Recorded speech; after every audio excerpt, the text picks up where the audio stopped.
प्राचीन भारत की पवित्र भूमि वो स्थान थी जहां नदियां केवल जल की धाराएं नहीं थीं, बल्कि जीवन, धर्म और संस्कृति की प्रतीक थीं। गंगा, यमुना और सरस्वती के तटों पर बसे नगर मानव सभ्यता के केंद्र थे। हस्तिनापुर, कुरु वंश की राजधानी, गंगा के पवित्र तट पर बसी थी। इस नगरी का वैभव स्वर्गलोक को भी लज्जित करता था। सोने और रत्नों से जड़ा राजमहल, हरे भरे उद्यान और फूलों की क्यारियां इसकी शोभा बढ़ाती थीं। गंगा की शीतल धारा नगरी के चारों ओर बहती थी, मानो माता की तरह से अपनी गोद में समेटे हो। राजा शांतनु, कुरु वंश के गौरवशाली शासक, अपनी प्रजा के लिए पिता तुल्य थे। उनकी सेना अजेय थी और उनका न्याय इतना निष्पक्ष था कि पड़ोसी राज्य भी उनकी प्रशंसा करते थे। लेकिन उनके हृदय में एक गहरा शोक था। उनकी पहली पत्नी, जिसे वे हृदय से प्रेम करते थे, असमय काल के गाल में समा गई थी और उससे कोई संतान जीवित नहीं बची थी। ये शोक उनके जीवन का एकमात्र दुख था, जिसे वे अपने राजसी कर्तव्यों में छिपाते थे। एक दिन शांतनु शिकार के लिए जंगल की ओर निकले। घने वन, चहकते पक्षी और हवा में बहती फूलों की सुगंध ने उनके मन को शांत किया। वे गंगा नदी के तट पर पहुंचे। सूर्य की किरणें नदी के जल पर नाच रही थीं और चारों ओर एक अलौकिक शांति थी। तभी उनकी नजर एक ऐसी स्त्री पर पड़ी जिसकी सुंदरता स्वर्गलोक की अप्सराओं को भी लज्जित कर दे। उस स्त्री का चेहरा चंद्रमा की तरह शीतल था और उसकी आंखों में गंगा की गहराई समाई थी। उसका वस्त्र नीला था, जो नदी की लहरों की तरह लहरा रहा था। उसकी आभा इतनी दिव्य थी कि शांतनु एक क्षण के लिए ठिठक गए।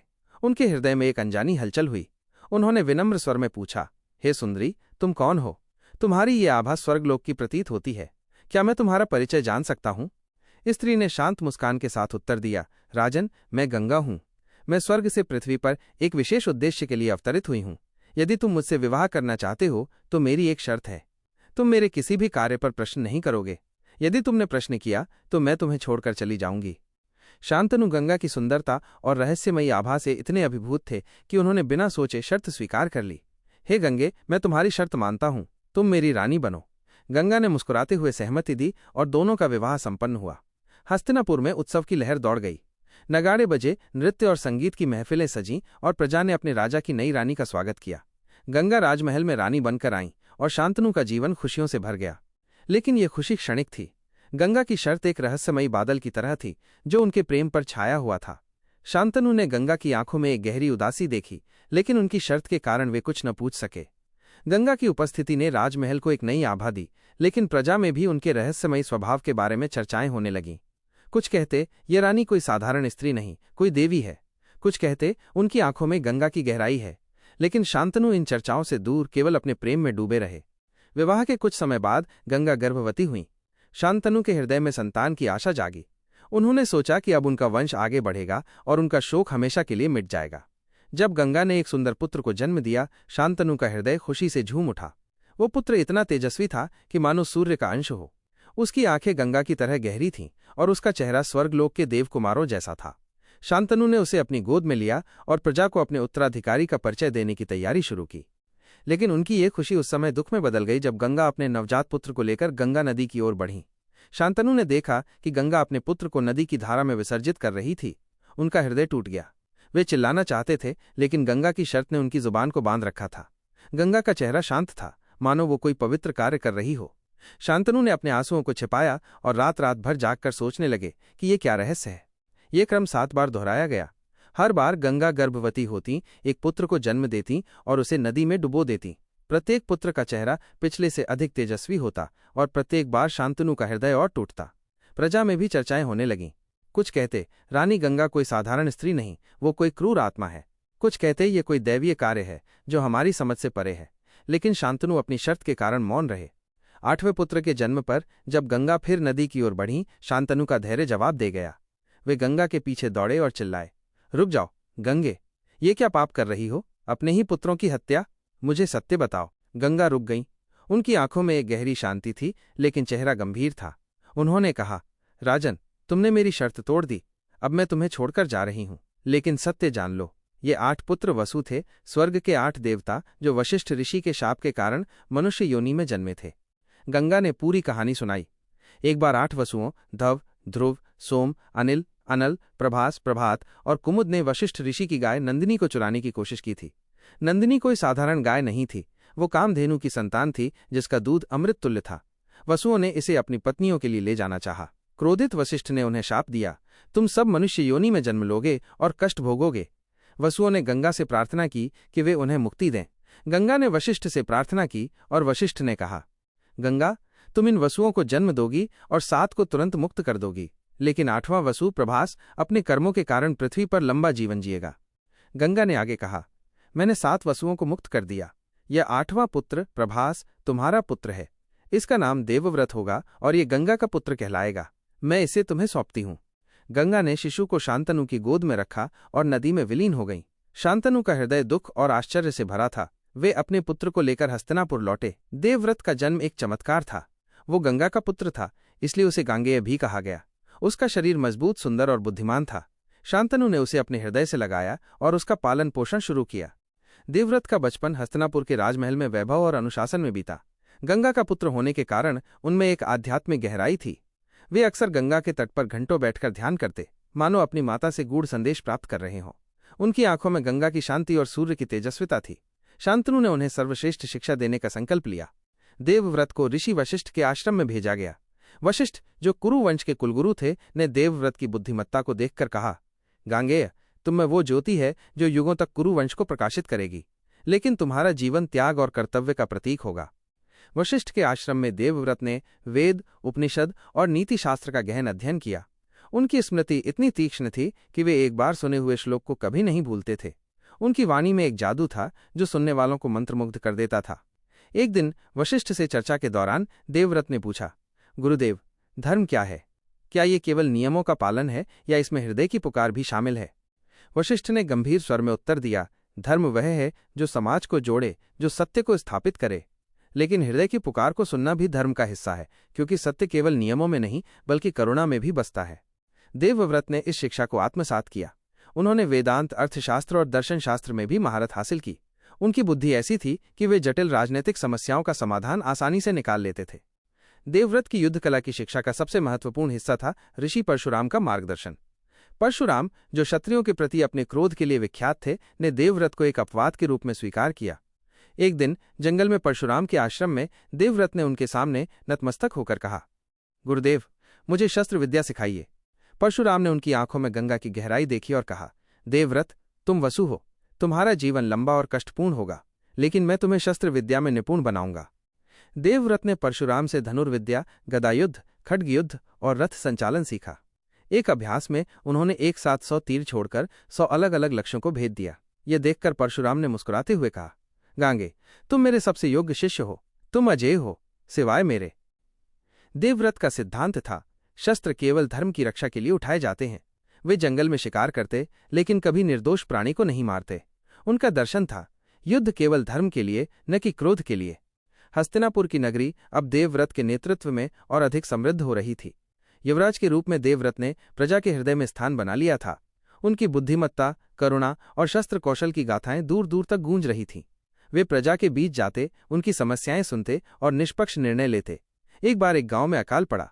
देवव्रत ने न केवल राजकोष से अनाज भेजा, बल्कि स्वयं वहां जाकर किसानों को नई खेती की तकनीकें सिखाईं। एक बुजुर्ग किसान ने आंसुओं भरी आंखों से कहा, युवराज, आपने हमें नया जीवन दिया, हम आपका ऋण कैसे चुकाएंगे? देवव्रत ने मुस्कुराते हुए उत्तर दिया, मेरा ऋण केवल ये है कि आप धर्म का पालन करें और एक दूसरे की मदद करें। उनका ये दर्शन माइनस कर्तव्य ही जीवन है हस्तिनापुर की नींव को मजबूत कर रहा था। लेकिन एक दिन राजमहल में एक अनजानी उदासी छा गई। राजा शांतनु, जो हमेशा अपने पुत्र के साथ हंसते मुस्कुराते दिखते थे, अचानक चुप और उदास हो गए। देवव्रत ने अपने पिता की आंखों में एक गहरी पीड़ा देखी। उन्होंने कई बार कारण पूछा, लेकिन शांतनु ने हर बार बात टाल दी। पुत्र, ये केवल थकान है, शांतनु ने कहा, लेकिन उनकी आवाज में एक खालीपन था। देवव्रत ने गुप्त रूप से पता लगाया। उनके विश्वस्त सलाहकार ने बताया कि शांतनु यमुना नदी के तट पर एक मछुआरिन सत्यवती से प्रेम करते थे। सत्यवती सुंदर थी और उसकी आंखों में एक ऐसी चमक थी जो किसी को भी मोहित कर दे। लेकिन उसके शरीर से मछली की गंध आती थी, जो बाद में एक ऋषि के वरदान से मीठी सुगंध में बदल गई थी। सत्यवती के पिता दाशराज एक साधारण मछुआरे थे, लेकिन उनकी महत्वाकांक्षा बड़ी थी। उन्होंने शांतनु के सामने शर्त रखी थी, सत्यवती के पुत्र ही हस्तिनापुर के सिंहासन के उत्तराधिकारी होंगे। ये शर्त देवव्रत के लिए सीधा खतरा थी, क्योंकि वे पहले से युवराज थे। शांतनु इस शर्त को स्वीकार नहीं कर सके, क्योंकि इससे उनके प्रिय पुत्र का भविष्य संकट में पड़ जाता। लेकिन सत्यवती के प्रेम में डूबे शांतनु उदास होकर लौट आए थे। देवव्रत ने अपने पिता की पीड़ा को समझ लिया। उनका हृदय अपने पिता के दुख को देखकर पसीज गया। उन्होंने स्वयं से कहा, मेरे पिता का सुख मेरे लिए सर्वोपरि है, मैं उनकी हर इच्छा पूरी करूंगा। देवव्रत ने यमुना तट पर दासराज के पास जाने का निर्णय लिया। एक सूर्यास्त के समय जब यमुना की लहरें सुनहरी किरणों में नहा रही थीं, देवव्रत सत्यवती के छोटे से गांव पहुंचे। वहां सत्यवती नाव पर मछलियां पकड़ रही थीं। उसकी सादगी और सुंदरता ने देवव्रत को प्रभावित किया, लेकिन उसकी आंखों में एक गहरी महत्वाकांक्षा थी जो दासराज की शर्तों में स्पष्ट थी। देवव्रत ने दासराज से मुलाकात की। दासराज एक साधारण मछुआरा था, लेकिन उसकी वाणी में दृढ़ता थी। युवराज, मेरी शर्त साफ है, दासराज ने कहा। मेरी पुत्री सत्यवती के पुत्र ही हस्तिनापुर के सिंहासन पर बैठेंगे। उनके और उनके वंशजों का कोई प्रतिद्वंद्वी नहीं होना चाहिए। देवव्रत ने एक पल के लिए सत्यवती की ओर देखा।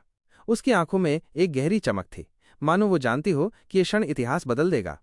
देवव्रत ने गहरी सांस ली और दृढ़ स्वर में कहा, दासराज, मैं प्रतिज्ञा करता हूं कि मैं हस्तिनापुर का सिंहासन कभी ग्रहण नहीं करूंगा। सत्यवती के पुत्र ही राजा बनेंगे। दासराज ने संतुष्ट होने के बावजूद एक और शर्त रखी। ये तो ठीक है युवराज, लेकिन यदि आपके पुत्र हुए तो वे सिंहासन के लिए दावा ठोक सकते हैं। मेरे वंश की सुरक्षा कैसे होगी? यह सवाल सुनकर सत्यवती और सभी उपस्थित लोग स्तब्ध रह गए, लेकिन देवव्रत का चेहरा अटल था। उन्होंने आकाश की ओर देखा, मानो देवताओं को साक्षी मान रहे हों। फिर एक ऐसी प्रतिज्ञा ली जो इतिहास में अमर हो गई। मैं गंगापुत्र देवव्रत ये प्रतिज्ञा करता हूं कि मैं आजीवन ब्रह्मचर्य का पालन करूंगा। मेरे कोई संतान नहीं होगी और इस तरह सत्यवती के वंशजों का कोई प्रतिद्वंद्वी नहीं होगा। मैं हस्तिनापुर की सेवा केवल एक संरक्षक के रूप में करूंगा, न कि राजा के रूप में। आकाश में बिजली चमकी, मानो स्वयं इंद्र और अन्य देवता इस प्रतिज्ञा के साक्षी बन रहे हों। यमुना की लहरें एक पल के लिए थम गईं और चारों ओर एक गहरी शांति छा गई। दासराज और सत्यवती अवाक रह गए। ये प्रतिज्ञा इतनी भयंकर थी कि देवताओं ने आकाश से पुष्प वर्षा की और गूंज उठी, भीष्म भीष्म। अर्थात वो जिसने भयंकर प्रतिज्ञा ली, उस दिन से देवव्रत भीष्म कहलाए। शांतनु को जब ये समाचार मिला, उनका हृदय गर्व और दुख से भर गया।